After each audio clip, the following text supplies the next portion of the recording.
Halo teman-teman semua, Assalamualaikum warahmatullahi wabarakatuh. Selamat datang kembali di channel RDAFJ. Di video kali ini teman-teman, saya akan membuatkan tutorial bagaimana caranya kita menginstal editor NetBeans versinya di sini 8.2 ya. Oke, sebelum saya lanjutkan silahkan teman-teman subscribe dulu channelnya, kemudian aktifkan loncengnya untuk mendapatkan notifikasi video-video terbaru dari saya. Teman-teman, saya sudah menyiapkan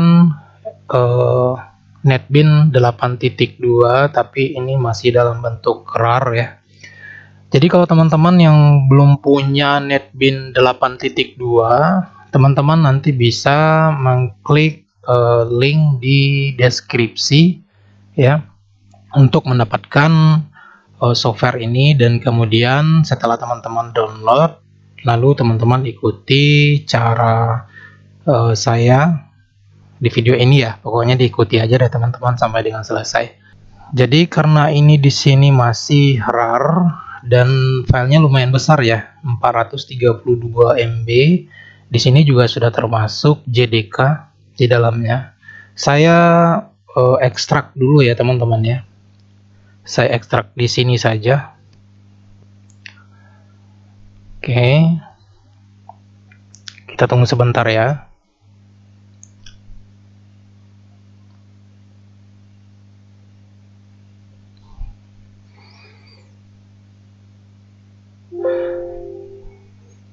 Oke, untuk ekstraknya sudah selesai sepertinya, dan saya buka dulu ya. Nah, ini dia teman-teman. Jadi ada dua nih teman-teman yang harus kita install. Yang pertama JDK-nya, kemudian yang kedua NetBeans-nya ya. Nah, ini bitnya 64 nih teman-teman ya. Jadi silakan teman-teman ikuti. Pertama sekali yang akan kita install terlebih dahulu adalah JDK-nya dulu. Jadi yang di atas ini ya. Klik kanan. Jadi kalau teman-teman mengikuti saya, diklik kanan aja teman-teman ya. Kemudian klik Run as Administrator. Oke, sekali lagi saya sampaikan, kalau teman-teman belum punya softwarenya, teman-teman silakan klik linknya ya di deskripsi. Nanti saya share di deskripsi. Kemudian ini teman-teman, kita klik yes saja. Oke, ini sambil menunggu. Oke. Nah, ini sudah seperti ini teman-teman. Jadi pada saat menginstal sebaiknya teman-teman setelah di download ya, download kemudian teman-teman menginstal, itu jaringannya di unconnect saja. Jadi jangan dikoneksikan ya. Nah, kemudian kita klik next. Jadi kita nggak update lisensinya.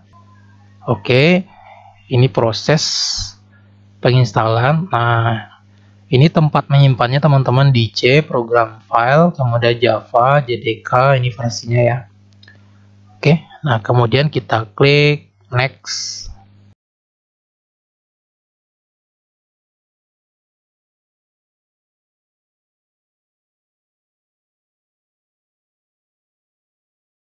Karena filenya lumayan agak besar ya, jadi teman-teman pas menginstal itu lumayan agak lama.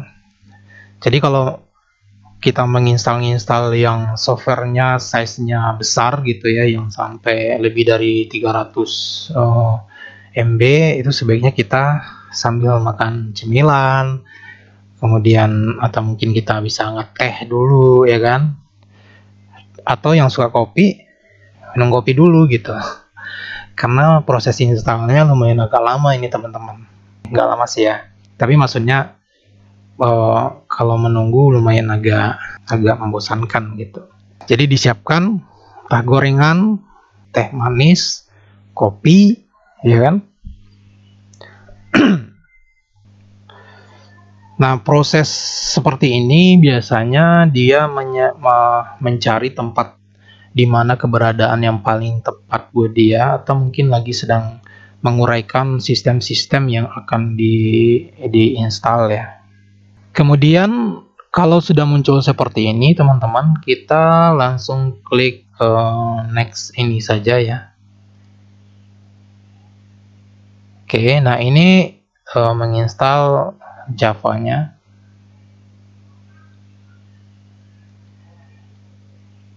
Ya, jadi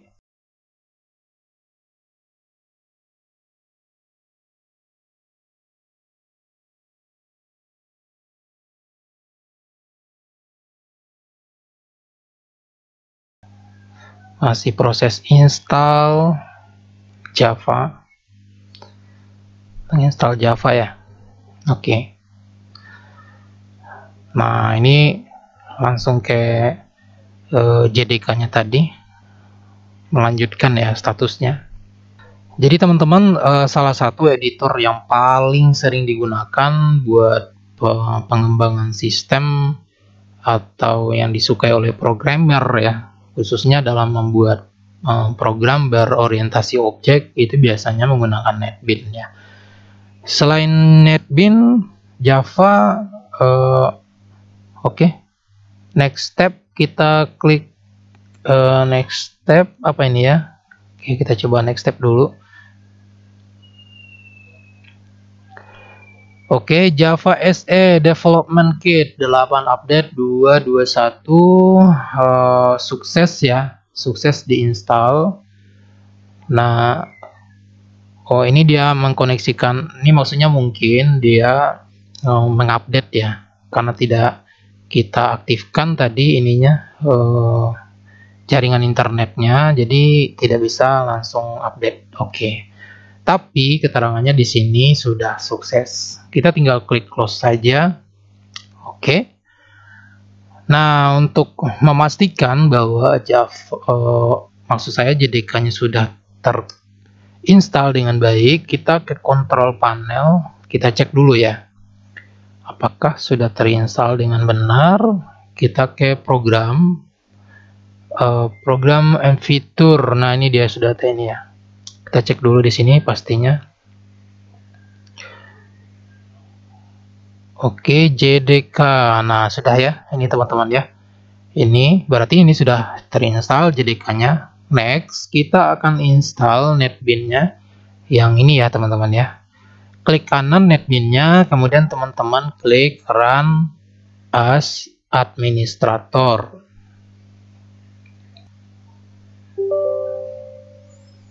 Oke, kemudian kita klik yes. Oke, proses penginstalan untuk NetBeans ini lumayan agak lama ya teman-teman.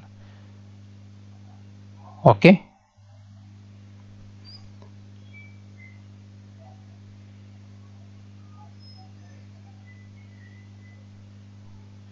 Oke, saya minimizekan dulu.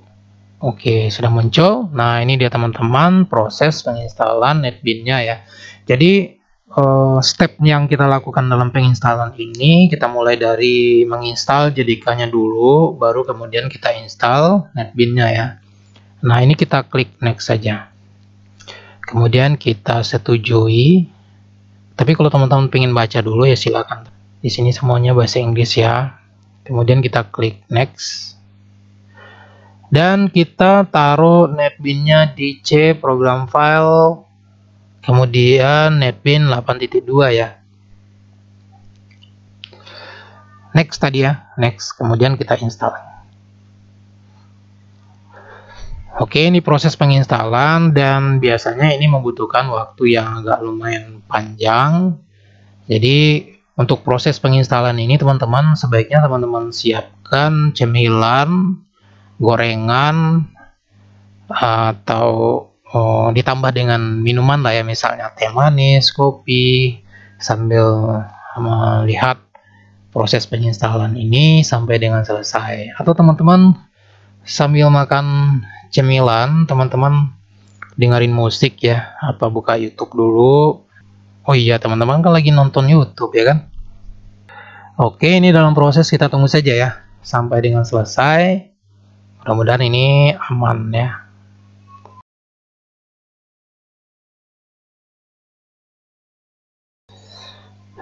Oke, teman-teman, sambil menunggu proses instalan ini selesai, saya sedikit berbagi atau sharing buat teman-teman yang sedang belajar atau proses belajar ya mengenai pemrograman berorientasi objek ya.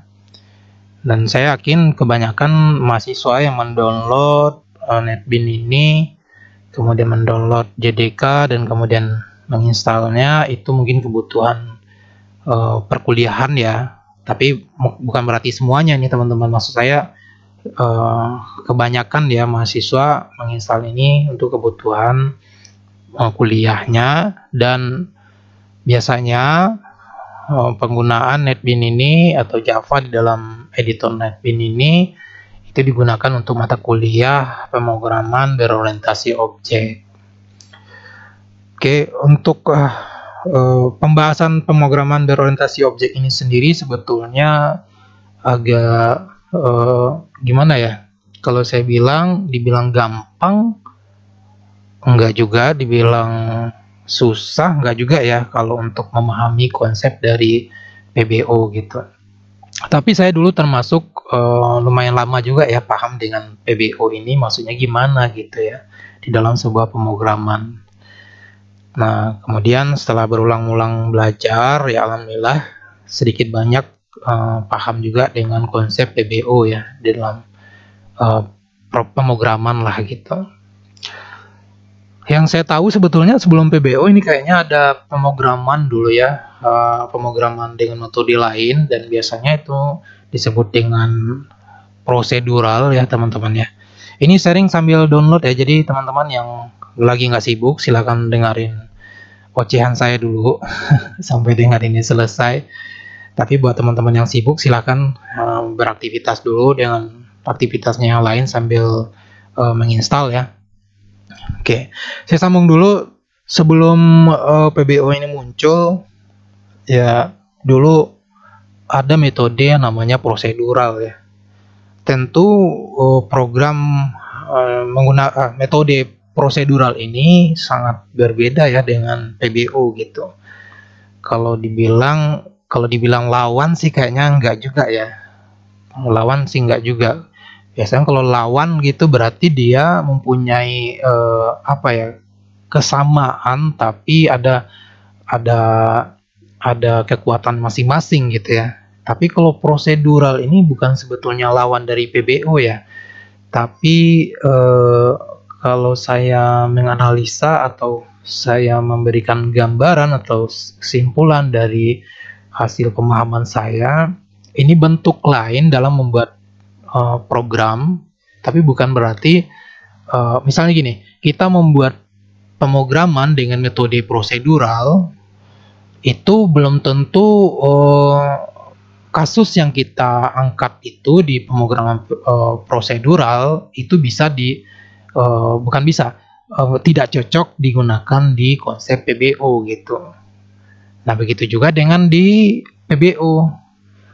Yang artinya ketika kita ingin membuat pemrograman berorientasi ke banyak objek, itu sebetulnya tidak cocok kita gunakan ke prosedural gitu ya. Jadi kalau dibilang lawan kayaknya tidak gitu teman-teman. Jadi ada bentuk lain di dalam membuat pemrograman, punya konsep lain lah gitu ya. Tergantung dari studi kasus yang dibahas gitu, atau program yang akan dikembangkan gitu teman-teman. Jadi kalau prosedural itu sebetulnya, ini menurut pemahaman saya, kalau misalkan saya salah teman-teman bisa komen di bawah, memberikan keterangan atau pandangan teman-teman, atau mungkin teman-teman boleh menyalahkan saya tapi memberikan yang betulnya bagaimana gitu ya. Oke, jadi kalau menurut saya prosedural ya, pemrograman prosedural itu pemrograman yang sifatnya tidak banyak kelas ya, atau kelasnya cuman ya satu aja gitu. Nah, kelasnya atau objeknya ya satu aja, bukan banyak objek ya. Kalau banyak objek itu tidak cocok di prosedural gitu. Tapi bukan berarti tidak bisa ya, banyak objek bisa kita menggunakan prosedural. Tapi ada tapinya gitu.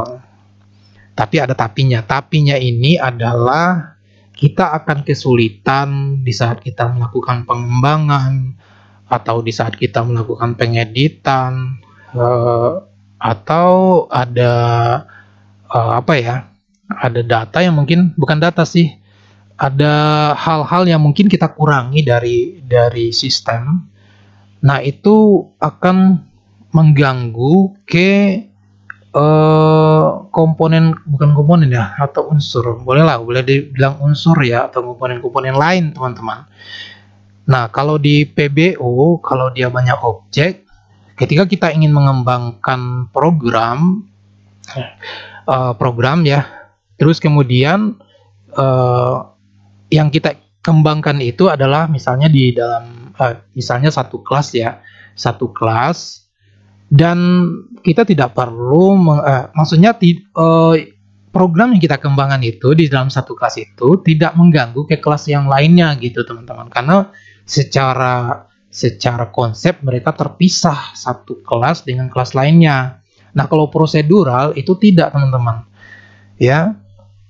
Nah, tentunya yang paling khusus sekali masalahnya adalah di kode program, di kode programnya teman-teman. Nah, kalau kita menggunakan banyak objek, kemudian kita maksudnya kita membahas banyak objek di dalam satu aplikasi atau program menggunakan konsep prosedural tadi, ketika kita melakukan pengembangan tadi ya, itu kode-kode programnya itu saling berkaitan teman-teman. Jadi ketika kita melakukan pengeditan atau penghapusan kode ya, terus pokoknya yang berhubungan dengan source programnya yang kita otak-atik, itu mengganggu ke kode-kode yang lain teman-teman. Jadi akan kerepotan apabila kita melakukan perubahan ke banyak kode gitu. Nah, kalau di PBO tidak ya, PBO tidak cukup kita melakukan pengembangan atau inovasi terhadap kelas yang kita inginkan ya. Nah, kemudian cocoknya untuk prosedural ini program yang kayak gimana gitu ya kan. Nah, kalau cocoknya itu intinya adalah pembahasannya atau kasus yang dibahas atau kasus yang dibuatkan ke dalam program itu adalah kasus yang hanya menurut saya nih ya, satu kelas saja atau satu objek aja gitu. Ya, yang tujuannya adalah supaya bukan yang tujuan. Artinya ketika kita membuatkan programnya kayak berorientasi objek, saya rasa nggak cocok ya. Kenapa nggak cocok? Karena cuma satu kelas saja gitu. Kalau satu kelas saja ya bukan PBO lagi namanya gitu. PBO lagi ya. Tapi kalau PBO itu konsepnya adalah kayak banyak objek gitu. Nah, terus kemudian dari hasil pemahaman saya terhadap materi-materi tentang PBO ini, ya minimal itu ada 2 objek atau 2 kelas yang ada di dalam programnya. Nah, itu boleh dikatakan sebagai pemrograman berorientasi objek. Nah, tapi kalau cuman objeknya atau kelasnya cuma satu, ya itu bukan PBO lagi namanya, tapi konsepnya kayak prosedural gitu ya. Nah, ini kita berbicara tentang pemrogramannya teman-teman ya. Tapi kalau kita berbicara objek, tetap di prosedural objek juga namanya gitu. Di PBO juga objek. Nah, tergantung sekarang kalau objeknya satu itu tepatnya di pemrograman prosedural. Tapi kalau objeknya banyak itu pemrograman berorientasi objek gitu teman-teman. Ini sambil menginstal aja ya buat teman-teman yang lagi butuh sharing ya. Ya, silahkan didengarkan saya. Ya, ini berkaitan dengan pembahasan pemrograman berorientasi objek. Oke. Nah, buat teman-teman yang belum tahu ya mengenai objek di dalam pemrograman berorientasi objek, tentu kita harus tahu ya itu objek itu maksudnya apa gitu ya teman-teman ya. Nah, kemudian contohnya bagaimana gitu. Kalau saya menjelaskan tentang objek ya, jadi kalau kita berbicara tentang pemrograman berorientasi objek, kita harus tahu dulu kedudukan objek itu teman-teman. Ya, Nah, untuk pembahasan objek ini, penjelasannya adalah objek itu ya objek gitu. Objek itu ya objek. Nah, atau objek itu adalah sesuatu yang nampak oleh mata kita gitu ya. Nah, itu bisa dikatakan objek. Atau sesuatu yang mungkin tidak nampak sama kita, tapi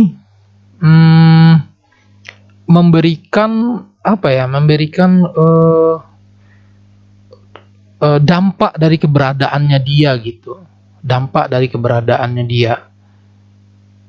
Nampak dari keberadaan yang tidak nampak oleh mata kita itu gitu, teman-teman. Gitu ya. Nah, jadi kalau kita berikan contoh nyata ke dunia nyata ini, maksudnya dunia nyata maksud saya itu objek itu yang setiap yang nampak oleh mata kepala kita ini semuanya itu adalah objek. Contoh misalnya kalau kita lagi dalam rumah, kita bisa misalnya melihat meja itu objek. Kemudian kalau kita lihat kursi itu ya objek gitu. Nah, apalagi teman-teman sekarang lagi mungkin yang sedang melihat laptopnya, sedang menginstal dan mendengarkan saya. Nah, laptop yang dilihat itu adalah objek. Jadi semua yang kita lihat itu adalah objek ya. Dan objek itu memiliki state namanya. State atau ciri-ciri ya. Dan selain state ada yang namanya behavior atau disebut dengan perilaku gitu teman-teman. Jadi setiap objek itu memiliki dua karakteristik itu ya. Yang pertama adalah state tadi ya, atau ciri-ciri. Kemudian yang kedua adalah behavior tadi ya, behavior atau perilaku. Nah, jadi kita harus tahu dulu nih objek gitu ya, objek. Oke, sekarang kita ambil salah satu deh, biar kita tahu ciri-cirinya bagaimana objek ini, kemudian behaviornya seperti apa atau perilakunya seperti apa gitu ya. Oke, misalnya kita contohkan dunia nyata, kita contohkan ke salah satu binatang ya atau hewan yang ada di permukaan dunia ini, bumi ini, yang dekat-dekat aja deh, yang nggak usah yang jauh-jauh, misalnya kucing gitu kan, kucing. Nah, kucing itu adalah objek ya. Kemudian kucing itu memiliki state dan behavior ya, state dan behavior. State itu adalah ciri-ciri tadi ya, kemudian behavior itu adalah perilaku gitu teman-teman, perilaku ya. Nah, kalau kucing tadi sebagai objek, maka ciri-cirinya adalah kucing ciri-cirinya adalah ada warna ya. Nah, warna itu misalnya status warnanya misalnya ada warna merah, warna kuning gitu ya kan, ada warna putih, ada yang belang gitu ya kan. Nah, jadi salah satunya adalah ciri-ciri dari kucing itu adalah warna. Kemudian ciri-cirinya memiliki kaki 4 gitu ya. Nah, jadi kakinya 4. Ya, meskipun mungkin ada yang kucing kakinya 6 mungkin ya, atau 5 atau 3, tapi secara umum kucing itu memiliki kakinya 4 gitu ya. Terus kemudian kira-kira apa lagi ya ciri-ciri dari kucing selain dari warnanya tadi, kakinya 4 gitu ya. Terus kemudian memiliki telinga yang agak panjang gitu ya. Agak panjang ya. Nah, kira-kira seperti itu. Jadi bentuk dari kucing itu kita bisa sebutkan sebagai ciri-cirinya gitu ya teman-teman ya. Nah, terus kemudian panjang, ekornya panjang gitu ya teman-teman ya. Tapi ini kayaknya udah selesai nih menginstalnya. Nah, gimana nih saya menjelaskan PBO? Instalannya sudah selesai gitu ya teman-teman ya. Oke, sekarang gini deh. Tadi kan niat saya agar teman-teman yang mendengarkan saya tidak jenuh, makanya saya berikan gambaran tentang PBO. Nah, di lain kesempatan saya akan buatkan video khusus tentang konsep PBO ya. Tapi saya tidak janji karena saya takut janji ya teman-teman ya. Mudah-mudahan saya punya kesempatan untuk menjelaskan yang ini, dan saya berharap atas penjelasan saya tadi, kalau ada menurut teman-teman yang salah, silakan teman-teman berikan kritik dan saran, dan berikan gambaran ke saya ya. Maksudnya sampaikan ke saya, mudah-mudahan kita bisa share ilmu ya teman-teman ya. Oke, sekarang sudah selesai teman-teman, kita klik finish. Nah, selanjutnya kita cek di monitor kita sudah terdapat icon dari NetBeans IDE 8.2. Jadi versinya tadi 8.2 ya, dan JDK-nya sudah kita install.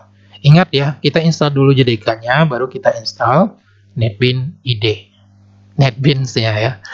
Oke, sekarang kita coba buka apakah ini sudah berhasil. Ya, kita tunggu sebentar.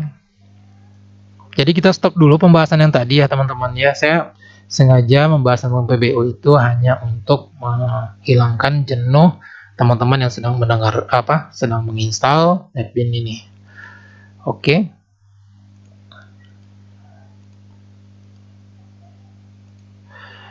Oke, sambil saya buka, ini teman-teman jangan lupa teman-teman subscribe, kemudian like, dan aktifkan loncengnya untuk mendapatkan notifikasi video-video terbaru dari saya ya. Oke, kita buka dulu NetBeans-nya.